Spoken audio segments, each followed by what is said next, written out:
Breaking news చూస్తున్నాం. ఎర్రకోట దగ్గర కారులో భారీ పేలుడు సంభవించింది. ఎర్రకోట మెట్రో స్టేషన్ 1వ గేట్ నెంబర్ దగ్గర పార్కింగ్ లో ఉన్న కారులో పేలుడు జరిగింది.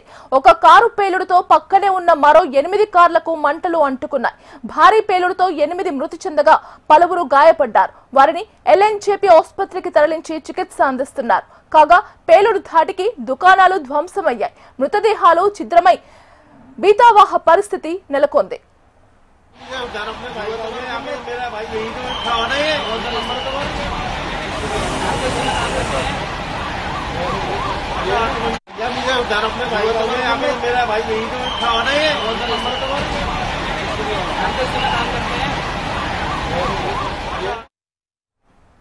సాయంత్రం 6:45 పార్కింగ్ ఏరియాలో పేలుడు జరిగింది.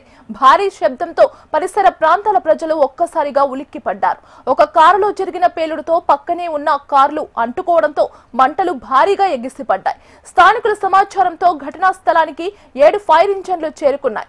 మంటలను అదుపులోకి తీసుకువచ్చాయి. సహాయక చర్యలు కొనసాగుతున్నాయి.